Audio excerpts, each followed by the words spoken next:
Hey nerds, Farmer Jesse here. Welcome to Growers Daily, your daily dose of ecological farming insight. It is Wednesday, February 26th, 2025, and today we're going to talk about burlap for mulch. Is Farmer Jesse real? Great question. And how big to make your beds and paths. So let's do it.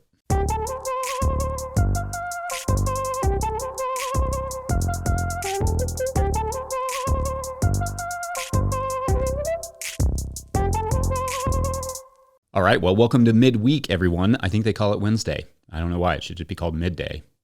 I think there's already a midday. It is so nice out here. I can barely stand it. Yesterday, I continued mulching basically everything I could mulch, and I got those onion sets put in the ground that I talked about. Then watched my Albion pick up 3 points, which was great. Then I headed to the soccer fields yesterday evening to get started on getting the fields all prepped for the soccer season.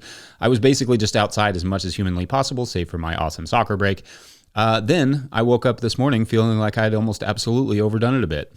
Blame the winter for this overzealous reaction to a nice day, but it was great.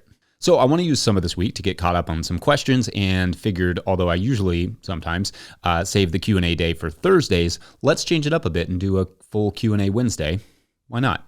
Got to put your hair down sometimes. All right, so our first Patreon question of the day comes from Brian Green, who writes, quote, I'm preparing to, as soon as it thaws just a little bit more, open up about a 1/4 acre of new 30-inch by 50-foot beds. But I don't really have reliable local access to good bulk compost. But I am blessed with about 12 acres of early first cut unsprayed hay that I plan on using as mulch as I can. But it's going to take a good part of the spring to grow enough for harvesting. In the meantime, I'm looking for something to start out with and was wondering if you had an experience with untreated burlap and or big rolls of brown paper as mulch used either separately or, this just popped into my head, together. The idea would be to use these in place of plastic mulch for the first season or until the hay was ready. Also, Growers Daily is awesome. Haven't missed one, and I learn something new every day. End quote. Okay, great. Well, obviously, first of all, thank you, and shouts to you and anyone else who has listened to every one of these. Monday will make 100 episodes. It's the word count equivalent of Tolstoy's Anna Karenina or Steinbeck's East of Eden, but of course, the quality maybe of like Paw Patrol. Anyway, thank you for that and for your support. And I should probably answer your question. So the basic idea here is that you have a space you'd like to have in production. You will have hay in the near future. It sounds like it's your own field, but you don't have that yet. So your idea here is to utilize something else that is not plastic to mulch the soil until the hay is ready, and you can start using that. All right, so burlap is interesting, but it might get kind of pricey, and I would definitely compare the cost of that versus, say, hay from another producer in the area who does not spray. They will usually tell you if you ask, or potentially straw. Again, same rule. Ask them if you know the producer. If they don't know, don't get it. However, perhaps you have a good source for the burlap, in which case I don't see any immediate issues with it. It is not a type of mulch that comes up a whole lot when talking to commercial growers, presumably because of the treatment or the costs, but there is no reason it couldn't work as a weed suppressant. Cutting holes may be a little tough, and keeping it from blowing around will be a bit of a challenge, but I would say less of a challenge than, to use your other idea, paper mulch, which is really hard to keep in place. Paper mulch can rip incredibly easily and blow away or blow around. Paper mulch can also break down pretty rapidly as it gets wet. Generally, what I suggest with paper mulches is to use them as a weed barrier under the mulch of choice, like what I refer to in the Living Soil Handbook as complementary mulches, but less so as a primary mulch. It could work under the hay, for example, but not in place of as easily. It could work under the burlap as long as the burlap is clamped down pretty well. One issue you could run into with the burlap, however, is that it won't likely break down very quickly, so you may end up having to remove the burlap later before applying the hay. But that I can't say for sure either because I haven't done it. It really depends on your climate also, your heat, your moisture, all those things. If anyone has experienced mulching with burlap, especially on the market garden scale, let me know too, because it's definitely not one I hear about very often, and it's not one I've used personally. It's one I more associate with like tree plantings and perennial plantings. Also, you'd want to find burlap that has very tight, sometimes called coarse weave, so that weeds are not sneaking through the holes.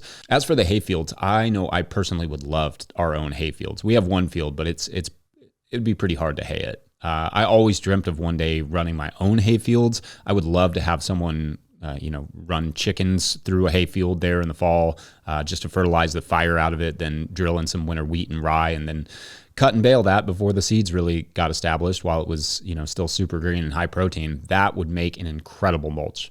Not sure it would be worth the labor, but because hay labor is really expensive and requires expensive equipment. But fresh cut grass of any sort is highly nutritious to gardens. Gardens love that stuff. So assuming you have an affordable way to cut and bale it, I am definitely a bit envious. Also, I know I say this a lot, but lightly colored mulches will cool things down. And by things, I mean the soil. But by the soil, I mean the growth of your plants. So just be conscious of that when using hay in colder climates, but also things like burlap or paper. They're going to cool the soil more than they are going to warm it. If the hay fields are cut too late or at the wrong times, weed seeds will be a problem. Anyway, I hope that helps. Let me know, listeners, watchers, if you all have any experience using burlap, especially in a sort of market garden context. Anyway, up next, we'll get a question about Farmer Jesse, whoever that is. BRB. Today's episode of Growers Daily is brought to you by Farmhand. I don't know about you, but I got into farming to be in the field growing food for my community, not creating elaborate pack lists, not writing newsletters or responding to emails, not designing and maintaining web stores, and etc. And I especially don't enjoy doing those things after an already full and fulfilling day of growing food. Actually, if I spent less time on my phone and behind the computer, that would be great. If only there were a solution for that. Enter Farmhand. Farmhand is the only all-in-one virtual assistant built by and for farmers. With one single platform, Farmhand enables you to offload your administrative tasks, send and manage communications, and sell more to your customers. Farmhand saves growers an average of 6 hours of administrative load each week. That's 6 hours so you can get back into the field, spend more time with friends or family, or have a life outside of the farm, which is actually a thing. Think about it. What would you do with an extra 6 hours a week? Sign up for a free trial with the link in the show notes, because now is the best time to dial in those systems for the next growing season. Follow the Farmhand link in the show notes to learn more. All right, back to the show. If you, the listener, are enjoying this content, getting even a small amount of value from it, consider supporting our work over at patreon.com/no-till-growers. I will try to get to questions from everywhere that questions come in, but I will always get to your Patreon questions. Now, today's Patreon question comes from Patreon member Bonegard, who writes, quote, Eric has pestered me enough times that I'm submitting his question as spoken. Quote, okay, I have a question, a real question. Is Farmer Jesse real? End Eric's quote. So Bonegard goes on, you can answer that without context, which I think would be hilarious, or you can read on for context. For many years, I published and spoke with my quote-unquote profession plus name as my nom de guerre. And recently I retired from that work. I explained to the kids that although it was my real name and real job, it was also sort of a character that I put on. So I think Eric's question is, interpreted by me, is how much of the Farmer Jesse show, that's what he calls the podcast, feels like being a farmer and how much feels like being an actor. I know you say you always get to these questions, but I have done my due diligence and sent Eric's question and totally understand if you want to skip this one. End quote. First off, of course, shouts to little Eric and shouts to any kiddo questions. I've long thought that it would be fun to start a farming podcast just for kids, but at least at present, I'm a little tapped out on capacity, but who knows, maybe one day. Anyway, I love this question, Eric. And yeah, weirdly, I am just a guy sitting in front of a camera and a microphone somewhere in the world talking about farming. Isn't that wild? Okay, so to further answer this question, let's start at the beginning. I've talked about this a bit before, but I began using the moniker Farmer Jesse a long time ago with our CSA members because our marketing strategy was to sell ourselves as your farmers. Like, you have your pediatrician, you have your hairstylist. We wanted to be your farmers. In fact, I still think this is a good strategy, and feel free to use it, whoever's listening. So effectively, I was their farmer, hence Farmer Jesse. And I started making videos to help our CSA members use their food. That was how I got started on YouTube to begin with. But I started to blend CSA videos with just general like farming videos, and those did really well. So I just started making more of them.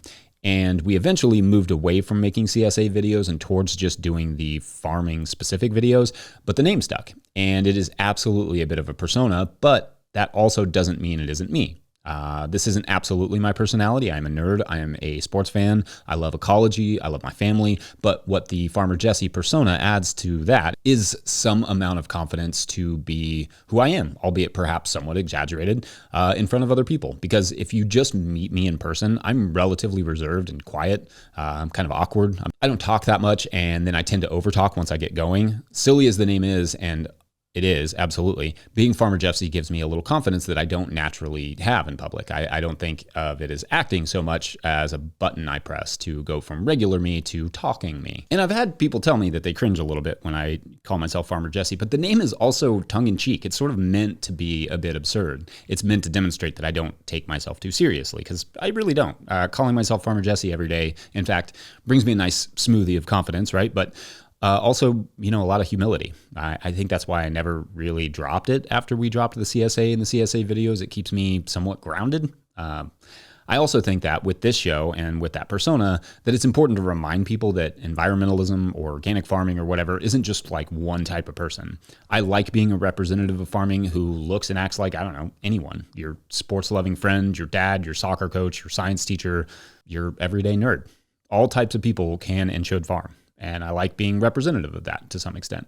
Of course, I think we all, or at least most of us, have personas based on the context that we're in. I act like a different person at market than I am with my kids, than I am when I'm talking to strangers, than I am walking on the beach with my wife, than I am when I'm stressed out, than I am when I'm perfectly happy, and than I am here in front of the camera. I mean, if I was my market self all of the time, bubbly and chatty, I would probably be single forever. But if I was never that person, who knows if we would have had the successful market run that we did. Maybe in that way, we were kind of all just the sum of our many selves. So I guess Farmer Jesse is as real as anyone else that I am. So I don't know. I hope that answers your question a little, Eric. I love it. Great stuff. And thank you. Up next, let's get a question about bed and path widths. My tongue did not like that one. Be right back. Got some cool things on the list for this week, and I wanted to talk about a couple because they're kind of aliens.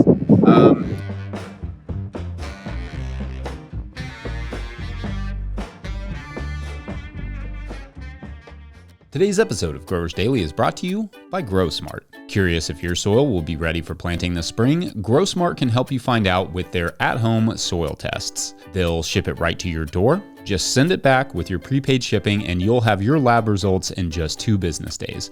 Their reports are simple with tailored seasonal recommendations for fertilizers and amendments. Order now at growsmart.com and use the code DAILY for 10% off. That's DAILY. Begin your soil prep now for a great spring with GrowSmart. All right, back to the show.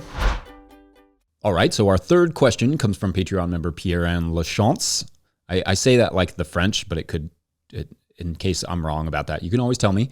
Pierre-Anne Lachance from Yellowbird Creek Restoration Farm, who writes, quote, "We are planting our new plot and I would like to have clover in the paths. Our mower is 24 inches wide. My question is, what are your path and bed sizes? Our prior system was based on a 40-inch bed and 18-inch path. So since we are thinking of changing things in the new plot, I want to make sure I am efficient with the space.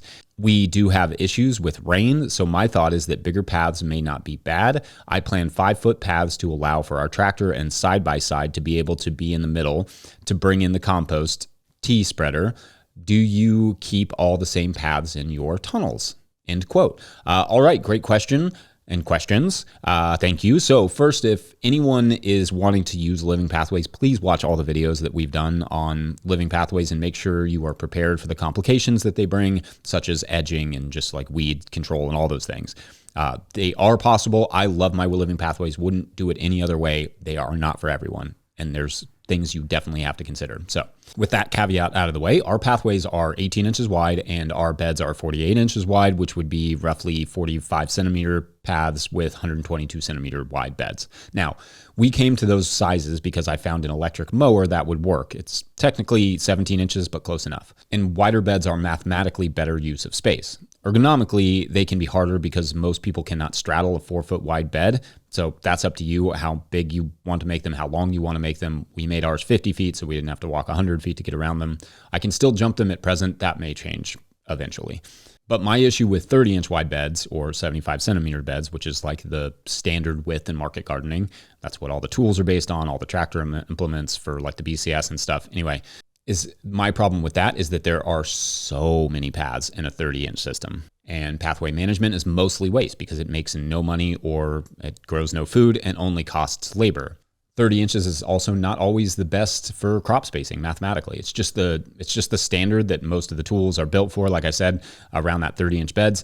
And so it's not unreasonable for people to go with 30 inches, but like you, Pierre Ann, we went wider on our beds. My biggest regret, though, in terms of the pathways is not just making the pathways the same size as the flail mower that I currently possess, instead of buying a whole other mower for them. I mean, I like that I can collect the grass clippings with this mower and compost them, which is really cool to grow that in the garden for the garden. And I could not do that with my BCS flail mower because it doesn't have a collector on it. But also the mower and edger combo was like $600 with the batteries. So that's a lot to spend on pathway management. Now, if I had an infinite space and a big tractor like it sounds like you all have, plus the side-by-side, I would happily take wider beds. I mean, if you had a flail mower collector, that could be a lot of fodder for the compost or mulch for certain beds. As for the question about our tunnels, no, our paths are actually 18 inches, but that's just because our tunnel width worked out to be 22 feet wide. So basically, we have 4 4-foot beds and 4 18-inch pathways, leaving 18 inches against the sidewall, which is kind of nice, actually. It gives you some clearance there on where the bows sort of bend up. Could have forced bigger beds in there, but 14-inch paths is about as thin as I like to go. A foot is pretty tight for bins and you know, your feet to fit in and such. Plus, nowhere is airflow more important than in the tunnel, so just having that little bit of extra space can be helpful for like disease control. Anyway, let us know your thoughts, and I hope that's at least a little bit helpful. Otherwise, I'm going to wrap it up there. But before we go, I want to give one last shout out to the good folks over at Rimmel Greenhouses for making this show possible. I was just talking about your greenhouse a minute ago. Yeah. Whether you're growing tomatoes for market, flowers in the spring, or vegetables for your family, growing in a high tunnel protected from the weather provides the right environment for a harvest you can count on. Rimmel greenhouses are strong, durable, and easy to assemble, offering the quality you need to grow productively year-round. The team of experts at Rimmel Greenhouse Systems will be your trusted partners to ensure you get exceptional value from your greenhouse or high tunnel investment. Visit Rimmel.com today to get growing. Big thanks to all of our show sponsors. Huge shouts to Willie Beedum for the theme music and the team at No-Till Growers. Also, shouts to Epidemic Sound for the background music that you can hear. Yep. Pick up a copy of the Living Soil Handbook by me or The Seed Farmer by Dan Briesbaugh over at no-tillgrowers.com to support our work. Big thank you to everyone over at patreon.com/no-tillgrowers, where at a certain level, or if you just bump up from one level to another, or sign up in the month of February, you get a shout out on the show. So big shout outs today to Paul Carden, and Elaine Johnson. This is clearly, I think, a competition between two halftime performers. And what they do is they live in Indianapolis, and they get gigs at, you know, local high schools and colleges and, you know, when the Pacers play and stuff to do the halftime show. But they're in competition with each other, and that's fine. Like, they have a good, healthy balance. They're competitive. They have a healthy balance. But then later, you know, somebody else shows up on the scene, and they have two poodles who can lay on their backs and juggle basketballs, and that is a hard competition to beat. So anyway, it's good stuff. Weirdly cutthroat, that world. Anyway, thanks for watching and or listening. We will see you tomorrow. Tomorrow's Thursday. Yeah, tomorrow. Great, we'll do that. Bye.